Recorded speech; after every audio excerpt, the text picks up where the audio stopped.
तो दोस्तों एक बार फिर से आपका स्वागत है देश और दुनिया की ताजा अपडेट में। तो आइए बात करते हैं आज दिन भर और शाम तक की तमाम बड़ी खबरों के बारे में। आपको बताएंगे सभी खबरें एक एक करके एकदम विस्तार से, लेकिन उससे पहले आप किस राज्य शहर से न्यूज को देख रहे हैं हमें कमेंट बॉक्स में अभी बताएं। साथ ही सभी खबरों से अपडेट रहने के लिए वीडियो को लाइक जरूर कर दें और खबरों को एकदम आखिर तक जरूर देखें।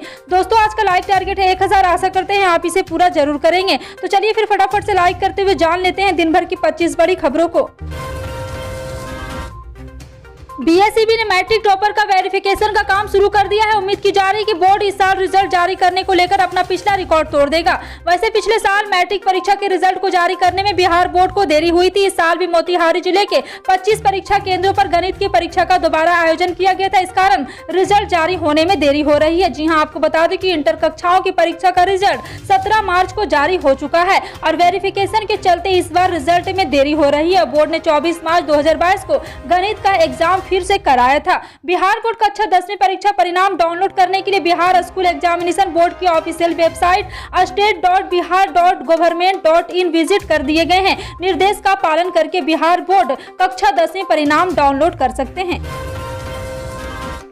1 अप्रैल से झारखंड बिजली वितरण निगम लिमिटेड के 3 श्रेणी के उपभोक्ताओं को मिलने वाली सब्सिडी समाप्त हो जाएगी। राज्य सरकार व ऊर्जा विभाग ने इन उपभोक्ताओं को दी जाने वाली सब्सिडी वापस लेने की घोषणा की है। इनमें से एक में 5 किलोवाट तक के LEIS का इस्तेमाल करने वाले 400 यूनिट से अधिक बिजली की खपत करने वाले और ग्रामीण क्षेत्र में कॉमर्शियल बिजली का उपयोग करने वाले उपभोक्ता शामिल है। भाजपा प्रदेश कार्यालय में पार्टी के सांसद, विधायक व विधान पार्षदों के साथ बैठक करते हुए उप मुख्यमंत्री तारकिशोर प्रसाद ने कहा है कि केंद्र व राज्य सरकार द्वारा पंचायतों को दी जा रही सुविधाओं से उनके दिन बदले हैं और इसको देखते हुए पंचायत प्रतिनिधियों ने सभी 24 सीटों पर एनडीए उम्मीदवारों को जिताने का मन बना लिया है। यह बैठक 4 अप्रैल को होने वाले विधान परिषद स्थानीय प्राधिकार चुनाव में सांसद, विधायक व विधान पार्षदों को उनकी भूमिका बताने के लिए बुलाई गई थी। और आपको बता दें कि केंद्रीय गृह राज्य मंत्री नित्यानंद राय ने कहा है कि बिहार विधान परिषद के चुनाव में सांसद, विधायक, विधान पार्षद अपने संबंधित क्षेत्र तथा प्रभार वाले क्षेत्रों में एनडीए प्रत्याशियों की जीत में महत्वपूर्ण भूमिका निभाएं। बिहार के सहरसा में सब्जियों के भाव मार्च महीने में ही आसमान चढ़ने से लोग हलकान हैं। सभी सब्जियों के भाव ऊंचाई के नए शिखर पर है, जबकि इस मौसम में सब्जियों के भाव थोड़े कम होने चाहिए, लेकिन ऊंचे भाव के कारण यह आम लोगों की पहुंच से बाहर है। जरूरत के हिसाब से किलो में सब्जी खरीदने वाले लोग महंगाई को देखते हुए पाव में सब्जी खरीद रहे हैं। जी हाँ, आपको बता दें कि ग्रामीण अर्थव्यवस्था होने के बावजूद भी सब्जियों के भाव में कोई गिरावट नहीं देखी जा रही। सब्जी विक्रेताओं ने बताया कि नई मौसमी सब्जियां किसानों के खेतों में कम आ रही है। उत्तर भारत के राज्यों का तापमान तेजी से बढ़ता नजर आ रहा है। राजधानी दिल्ली की बात करो तो यहाँ बढ़ती गर्मी से लोगों के पसीने छूट रहे हैं। भारतीय मौसम विज्ञान विभाग की माने तो रविवार को दिल्ली में तेज हवाएं चलेगी और मौसम शुष्क बना रहेगा। दिल्ली में अधिकतम तापमान 36 डिग्री सेल्सियस रहने का अनुमान है। झारखंड, बिहार, यूपी सहित कई राज्यों में तापमान लगातार बढ़ रहा है। उत्तर प्रदेश में बदलते मौसम के साथ गर्मी से लोग परेशान भी हो रहे हैं। कुछ दिन की राहत के बाद राजस्थान के अनेक इलाकों में गर्मी फिर अपना रंग दिखाने लगी है।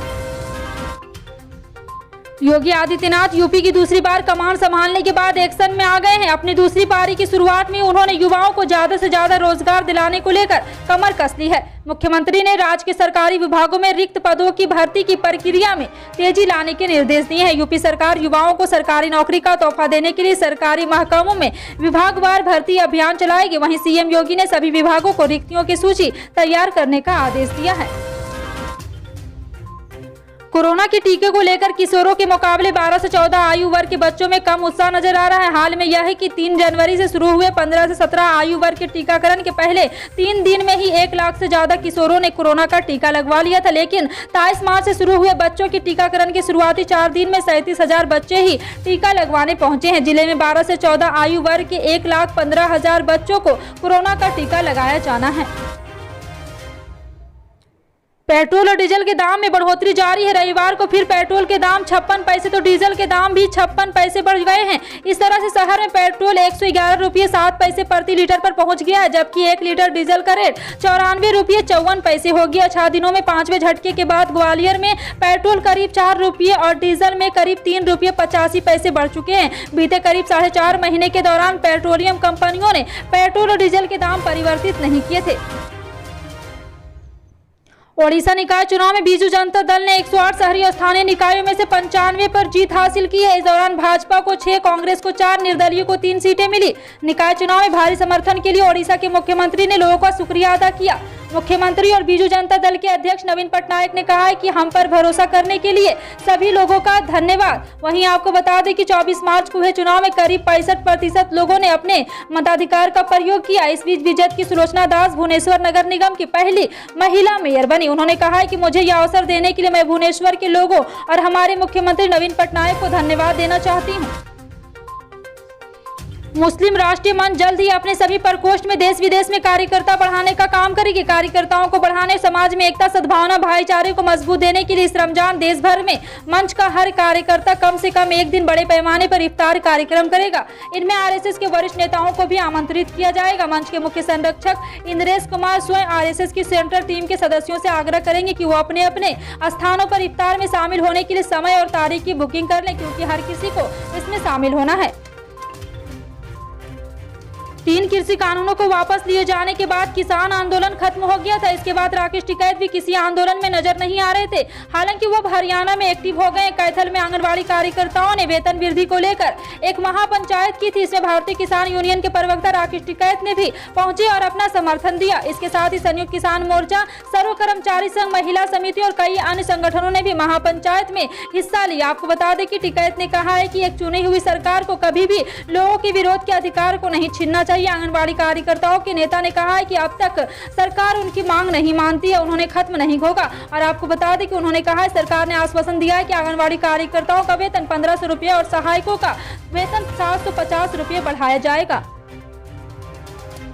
दिल्ली के मुख्यमंत्री अरविंद केजरीवाल ने भाजपा पर कश्मीरी पंडितों के पलायन पर राजनीति करने का आरोप लगाया। उन्होंने सवाल किया है कि बीजेपी ने सत्ता में आने के बाद से उनमें से कितने लोगों को घाटी में फिर से बसाया है। द कश्मीर फाइल को लेकर भाजपा और आम आदमी पार्टी के बीच जुबानी जंग चल रही है। इस बीच केजरीवाल के एक बार फिर से सुझाव दिया गया है कि इस फिल्म को यूट्यूब पर अपलोड किया जाना चाहिए और इससे अब तक हुई कमाई को कश्मीरी पंडितों के कल्याण पर खर्च किया जाना चाहिए।